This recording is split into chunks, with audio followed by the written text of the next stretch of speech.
Сәлеметсіздер ме, менің сүйікті көрермендерім? Қалдарыңыз қалай? Менің тұрақты көрермендерім менің кім екенін біледі.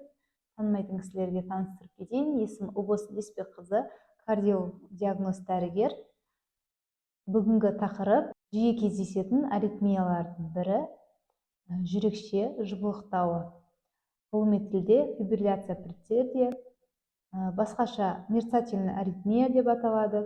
Осы тақырыпты талқылайтын боламын. Қандай түрлері бар және қандай асқынуларға алып келуі мүмкін. Мен өзімнің практикамда болған клиникалық жағдайды бүгінгі видеода айтатын боламын. Сондықтан видеоны соңына дейін көріңіздер. Ұнаса лайк басыңыздар, комментарийға туындаған сұрақтарыңызды қойсаңыздар болады. Менің каналыма тіркелуді ұмытпаңыздар. Ал кеттік, бастайық. Жүрекше жыбылықтауы жүрек ырғағының бұзылыстары болып табылады. Яғни жүрек циклінің тұрақсыз кездейсоқ сипатта болады. Көбінде жүректің дұрыс емес соғуы байқалады науқаста. Негізгі шағымдары әлсіздік, жүрек тұсындағы ауру сезімімен және кейбір науқастарда ешқандай симптомсыз жүреді. Тек қана ЭКГ жасаған кезде ғана ЭКГ-дан анықталып жатады кейбір науқастарда. Кейбір науқастарда әлсіздікке, жүректің жиі соғуына науқас шағымданады. Бұның негізгі механизмі жүрекшені, бізде жүрек анатомиясында алдында айтып кеткендей, менде арнайы видео бар, осы жүректің анатомиясын қысқа нұсқа түсіндірілген.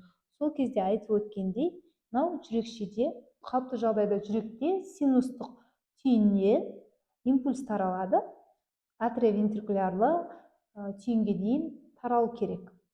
Ал фибрилляция предсердияда, яғни жүрекшенің жыпылықтауында бірнеше импульс жүректің синустық түйіннен шықпай, басқа да эктопиялық ошақтардан шығып, жүйесіз импульстар барады. Жүйесіз атриовентрикулярлық түйінге барады. Осының нәтижесінде жүрекшенің жыпылықтауы 120-200-ге дейін болады. Яғни ЭКГ-да П деген бізде П тішесі болу керек, ал ЭКГ-да П тішесінің орнына майда П тішеге ұқсайтын, яғни дірілдер пайда болады. Сондықтан бұл аритмияның түрін жүрекшенің жыпылықтауы деп атаған, қазақша айтқанда. Енді қараңыз, осындай жыпылықтау кезінде бізде қорқатын нәрсе, осы мынау ашып көрсетейін, біздің жүрекшемізде қуыс қой, осы 4 камерадан тұратын жүрек қуысының жүрекшеде тромб түзілу қаупі өте жоғары болады. Тромб түзілу қаупі, тромб пайда болған жағдайда, әсіресе қан қысымы жоғары науқастарда өте қауіпті фактор болып есептеледі. Ол тромбтың үзіліп, миға кетіп қалып, инсультке алып баруы мүмкін. Біздің кардиологтардың, аритмологтардың қорқатын нәрсесі, фибрилляциясы бар науқастарда инсульт болып қалады деп қорқамыз. Сондықтан науқасты уақытылы тексеріп, осы аурудың алдын алуға, инсульттың алдын алуға болатынын айтамыз. Науқастарға профилактика мақсатында кез келген скринингте ЭКГ жасалынады. ЭКГ жасалып, осы ЭКГ-да пациенттерде, ешқандай симптомсыз жүретін пациенттерде анықталып жатады фибрилляция предсердия. Видеоның соңына қарай айтам, практикамда болған жағдайда. Ал қазір сіздерге айтатыным, бұл фибрилляция предсердияның бірнеше түрі бар. Бірінші, алғаш рет анықталған фибрилляция предсердия. Алғаш рет анықталған жүрекшенің жыпылықтауы, бұл кез келген өмірінде бірінші рет анықталған, оның ұзақтығы және түрі маңызды емес. Ең бірінші анықталса, біз оны алғаш анықталған фибрилляция предсердия деген түрге жатқызамыз. Келесі түрі пароксизмальды жүрекше жыпылықтауы, яғни пароксизмальная фибрилляция предсердия. Алғашқы 1 аптаға дейін созылуы мүмкін. және бұл аяқ асты басталып, яғни 48 сағатқа дейін, 2 тәулікке дейін жалғасуы мүмкін. Жүрекшені жыпылықтауының ұстамалы түрде басталып, 48 сағатқа дейін созылуы мүмкін. Және үшінші түрі персистирующий фибрилляция предсердия, қазақша айтқан кезде дамушы жүрек жыпылықтауы. Бұл жағдай 7 тәуліктен жоғары жағдай болып табылады. Жүрекше жыпылықтау ұстамасын дәрі-дәрмекпен немесе электрокардиоверсиямен тоқтатамыз. Тағы бір түрі созылыңқы дамушы жүрек жыпылықтауы. Орысша айтқанда длительная персистирующая фибрилляция предсердия. Бұл 1 жылға дейінгі созылуы. Ұстамалы түрде жүрекшені жыпылықтауы болады. Және соңғы постоянная фибрилляция предсердия, тұрақты түрде жүрекшені жыпылықтауы. Бұл қандай жағдай болмасын, антиаритмиялық препарат ішкен жағдайда, электрокардиоверсияны қолданған жағдайдың өзінде жүректің ырғағының қалыпқа келмеуі жатады. Сондықтан бұны тұрақты жүрекшені жыпылықтауы деп атаймыз. Осындай түрлері бар.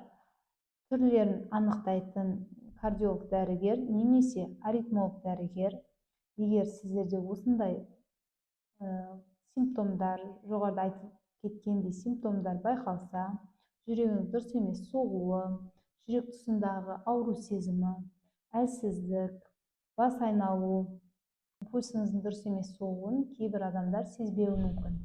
Сондықтан, егер өзіңізді жайсыз сезінсеңіз, жүрек тұсында дискомфорт сезінсе, ондай жағдайда міндетті түрде ЭКГ түсіріп, кардиолог немесе өзіңіздің дәрігеріңізге көрсетсеңіз болады. Бұл жерде ЭКГ арқылы анықтауға болады, сонымен қатар 24 сағаттық холтер ЭКГ арқылы да анықтауға болады. Холтер ЭКГ арқылы сіздің тұрақты түрде фибрилляция предсердия бар жоқтығын анықтауға болады. Зертханалық анализдер тапсырып, осы аритмияға алып келіп жатқан негізгі факторларды анықтап, олармен күресуге, оларды емдеуге мүмкіндік бар. Мүмкіндіктеріңіз болса, кардиологтың кеңесіне жазылып, толық тексерістен өте аласыздар. Видеоның басында айтып кеткендей, мен өзімнің клиникалық жағдайды айтып кетейін. 2019 жылы Тараз қаласында, қалалық емханада кардиолог болып жұмыс жасағанда, маған бір пациент келді, кәріс ұлтынан. Ол пациент ешқандай шағымы жоқ, диспансерлік учетта қан қысымымен тұрады. Сол науқастың ЭКГ-сында өзгеріс болды.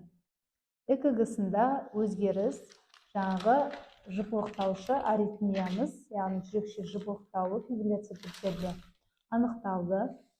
Біз ол науқасты холтер ЭКГ-ге жіберіп, холтер ЭКГ-дан тұрақты түрдегі жүрекше жыпылықтауы бар екенін анықтап, ол науқасқа дәрі жазып бердім. Дәрілердің құрамында новоральный антикоагулянты, яғни жаңадан енгізіліп жатқан препарат. Осы жүрекше жыпылықтаудың негізгі емінің бірі ол қанды сұйылту. Жаңағы қорқатынымыз жаңағы тромбтың миға кетіп қалмауын қадағалау үшін, яғни қан сұйылтатын препаратты енгізуіміз керек болатын. Сонымен қатар антиаритмиялық та препараттар бар. Мен сол кезде көп препараттың ішінде сол антиаритмиялық препараттан бөлек новоральный антикоагулянт препарат жазып берген. Науқасымызды диспансерлік бақылауға алып, ай сайын келіп тұруды өтіндік, бірақ науқас келмеді. Ол науқас туралы да ұмытып кеттім. Содан 1 жыл өткеннен кейін Тараз қаласында мен 2 жылдай жұмыс жасаған. Сол кезде 2-ші жылы маған сол науқас, мен ол науқас танымадым, түрі таныс, бірақ инвалидный креслода бір науқас келді. Түрі таныс, фамилиясы да таныс. Кәрістерді білесіздер, фамилиялары өте бір-біріне ұқсайды. көбісі сондай шығар деп ойладым, бірақ ол кісі именно 1 жыл бұрын менің приемымда болған науқас болып шықты. Өкінішке орай ол науқасты мен сол кезде таныдым. Менің тағайындауымды жасамаған, жағдайы өте ауыр, яғни инсульт алып отыр ғой. Әйелі арбаны сүйреп келді, жағдайын қарадық. Инсульт алғаны сол ешқандай ем алмаған, біз жазған препараттардың біреуін де алмаған, сол күйі үйіне барған, қауіпті деп жүре берген, бірақ аяқ асты 10-11 айларда ол жаңағы тромб пайда болып, миға қан құйылған, миға кетіп қалып, инсульт алып отыр. Жаңағы жап-жас 40-тан асқан ер адам бір 60-тағы шал болып келді ғой мен алдыма. Осындай жағдай болмас үшін мен осы видеода арнайы айтып жатырмын. Егер сіздің дәрігеріңіз осындай препараттар тағайындаса, бұл препараттар арзан болмайды. Егер фибрилляциямен учетта тұратын болсаңыздар, тегін беріледі. Сондықтан сатып алып ішетін болса, ол науқастар, ол сәл қымбаттау. 20 мыңнан жоғары 1 айлық курстың өзі.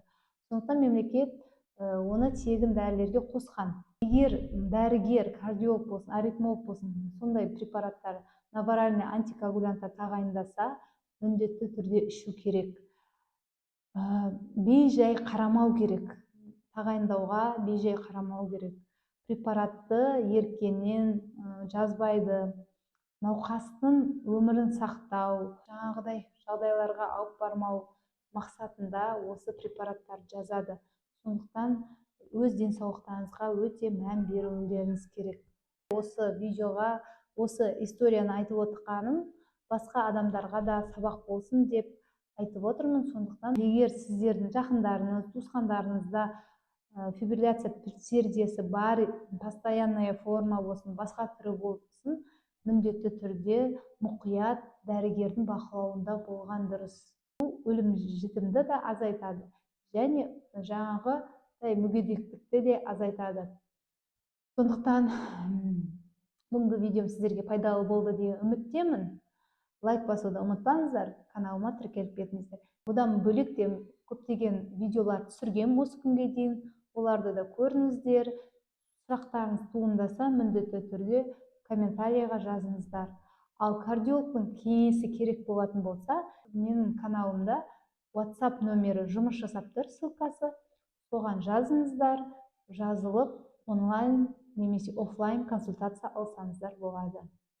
Келесі видеода көріскенше аман сау болыңыздар.